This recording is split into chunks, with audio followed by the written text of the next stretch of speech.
Çin Komünist Partisi uzun zamandır Doğu Türkistan'daki Uygurları zorunlu çalışmaya mecbur ederek mutlak kontrol elde etmek için çalışıyor. Çin'in yayın organı Aksu gazetesine yer alan habere göre 8 Şubat'ta Aksu ilinde kırsal kesimdeki 40 ila 50 yaş grubu insanları iş gücünün istikrarlı istihdam edilmesi adı altında seferberlik konferansı düzenlendi. Toplantıda orta yaş grubunun istihdam durumuna ilişkin temel verilerin toplanması, 40 ve 50 yaşlarında olan kırsal kesimdeki insanların istihdam algısını düzeltme ve parti hükümetin belirlediği alanlarda tüm halkın istikrarlı bir şekilde çalışmasının sağlanması öne sürülüyor. Son yıllarda Çinli yetkililer milyonlarca Uygur Türk'ünü Doğu Türkistan içinde veya Çin illerinde fazla emek adı altında ucuz işçi olarak köleliğe zorluyor. Öte yandan da Çinli yerleşimcileri bölgeye getirerek çeşitli imtiyazlar sağlayıp iyi bir yaşam sunmaya çalışıyor.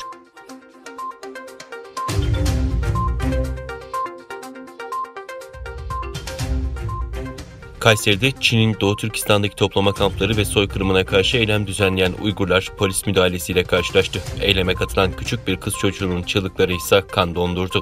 Anne babası Çin tarafından toplama kampına alınan binlerce çocuktan biri olduğunu hatırlatan genç kız, Türk ve İslam aleminin liderlerine hitap ederek soydaş ve dindaşları olan Uygurlara sahip çıkmalarını istedi. Polislerce gözaltına alınmaya çalışılmasına ise çevredeki bir vatandaş tepki gösterdi.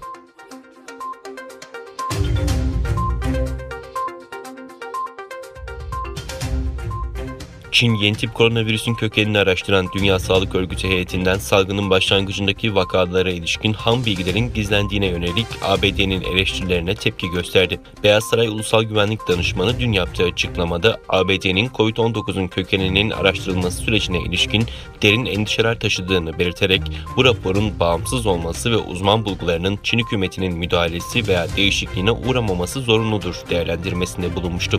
Wall Street Journal gazetesinin haberine göre Dünya Sağlık Örgütü heyetinin bazı üyeleri Çin'in salgının nasıl ve ne zaman yayılmaya başladığını belirlemelerine yardımcı olabilecek ilk vakalara ait ham bilgileri vermediğini iddia etmişti.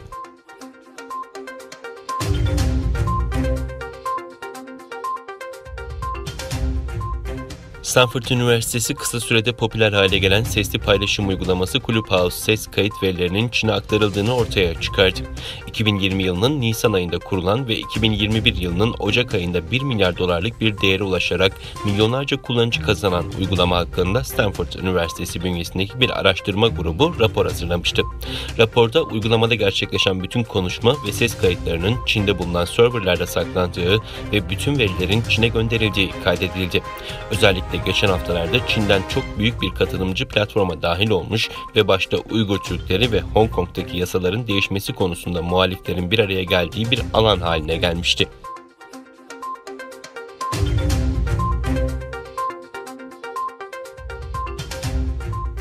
Türk Silahlı Kuvvetleri'nin Kuzey Irak'ın Gara bölgesine terör örgütü PKK'ya karşı düzenlediği hava operasyonunda bir mağarada ölü bulunan çoğu güvenlik görevlisi 13 kişiden 10'unun kimliğinin tespit edildiği bildirildi.